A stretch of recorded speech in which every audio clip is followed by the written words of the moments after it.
Now from the Weather Tracker TV Storm Studios, this is your weather today. Here's Chief Meteorologist William Cole. All right, folks, here we go on this Hump Day Wednesday. We are halfway through the work week, and of course, we've got a holiday weekend on the way. Labor Day now just around the corner. Labor Day weekend just around the corner. We're going to talk about that important weekend forecast. A little bit of a preview, looking very hot, and again, also relatively dry as well. Kind of been the theme of the summer. We have a heat wave really that's beginning now in earnest to redevelop around the area. The summer heat dome moving back into the area. So we're going to kind of break that down again. Talk about any low end rain chances. Could something be showing up? Again, details on that coming up as well. But first of all, this is where we started our Wednesday morning.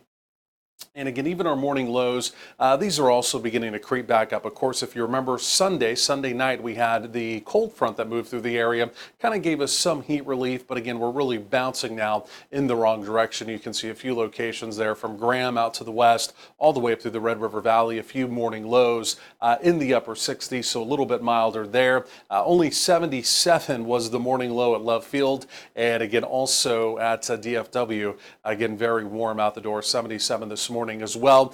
Dry air in place, plentiful sunshine, that relatively warm start to the morning, and that is going to set us up for a hot afternoon. Daytime high just below 100 today, forecasting right around 98. So where should we be this time of year? Based off of the last 30 years, you take the last 30 years, the highs for today specifically, and average those out, we should technically be around 93 on average. Again, you can see, yes, we continue to trend about 5 degrees above normal, right up around 98 for a daytime high. Air quality alerts do remain in effect for the Dallas-Fort Worth Metroplex. Again, if you do have any kind of ozone sensitivity specifically, and again, a lot of folks out there do, again, today will definitely be a day that, again, you do want to at least avoid outdoor exposure. Stay indoors, obviously, as much as possible. Around the region, relatively quiet, nothing really going on. But again, as we look off to our east and to our southeast, again, yes, this continues to be the big national weather story. Just a little bit earlier this morning, around 7 o'clock this morning, Hurricane Adelia did make landfall as a Cat 3 storm. She had peaked in intensity at Cat 4 just before making landfall. She's now currently a Category 2 storm as she is now steaming inland. But we'll talk more about her coming up on Storm Watch and also on the tropical update as well. But again, high impact, unfortunately, again, for the Sunshine State, for Florida specifically. So just really looking at the nation as a whole here, you're seeing a lot of orange showing up. This is the water vapor imagery. Orange is dry air, and across the nation today, really just not a lot going on. This is the summer heat dome here. You can see this equal area of high pressure. That's what that line right there denotes, the white line. And so that's going to be building back in, like I mentioned, as we get closer to the weekend. And essentially, we're just going to have our heat wave that we've been dealing with for most of the summer.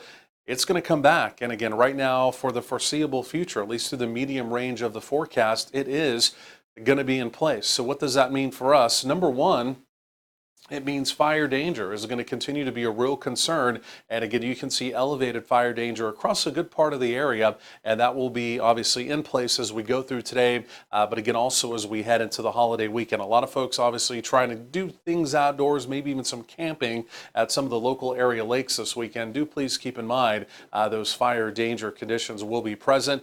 Just looking at the model here again, simply put, nothing really showing up. Again, like I mentioned, we do remain completely quiet with those fire danger concerns. So looking out over the next 14 days, this is from the Climate Prediction Center. Notice the bullseye there of heat over the next 14 days. Centered, yes, still directly over North Texas. And again, also precipitation looking dry over the next 2 weeks as well.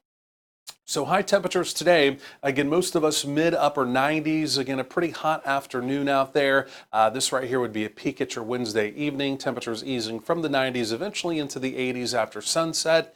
And again, overnight tonight, this would be very early Thursday morning. Again, most of us in the lower to mid 70s. And then we'll do it all over again tomorrow, Thursday. The heat continues to build. Notice a few triple digits beginning to reappear out in our western counties. There's that temperature trend up heading into the weekend. 99 by Friday, and then there it is. It's a string of triple digits to close out the extended, a very low-end shower opportunity by the middle part of next week.